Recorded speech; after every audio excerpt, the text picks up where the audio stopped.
اب وہ کچھ لوگ ہم میں سے بھی پیدا ہو جائیں گے.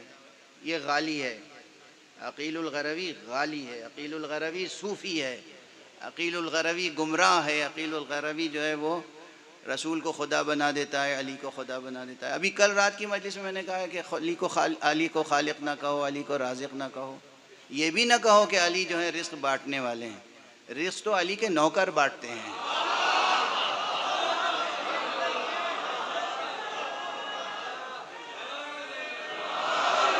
خدا خدا ہے، رسول رسول ہیں، علی علی ہیں. اس میں کسی اشتباہ کی گنجائش نہیں ہے. اب دنیا والے یہ غور کر لیں کہ اللہ کہہ رہا ہے، ابھی جو میں کہتا ہوں اِنَّا أَعْطَيْنَاكَ الْكَوْثَرَ، اے رسول ہم نے آپ کو سب کچھ دے دیا. اب اس نے کیا کیا دیا؟ آپ کو اگر خبر نہیں ہے تو میری کیا مجبوری؟ اگر آپ نے جستجو نہیں کی، آپ تک بات نہیں پہنچی کہ اللہ نے رسول کو کیا کیا دیا، رسول نے علی کو کیا کیا دیا، اللہ نے علی کو کیا کیا دیا. آپ میں سے کتنے ہیں جو کہتے ہیں کہ ماشاءاللہ اللہ نے ہمیں بہت کچھ دیا ہے؟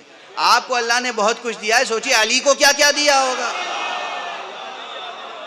اب اس میں سے کہیں سے ہمیں کچھ معلوم ہو جاتا ہے کہ اللہ نے علی کو یہ بھی دیا، اور جب ہم بیان کرتے ہیں اور آپ کو معلوم نہیں ہے تو آپ کہتے ہیں کہ نہیں صاحب یہ غلط پڑھ دیا، یہ غلو ہو گیا، شرک ہو گیا.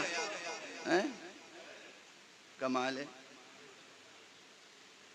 جو توحید نہیں سمجھے ہیں ان کے ہاں بار بار شرک ہو جاتا ہے، ذرا سے میں شرک ہو جاتا ہے. توحید بھی اللہ کو انسان نہ سمجھیے، اللہ کو مجسم نہ سمجھیے، اللہ کو محدود نہ سمجھیے.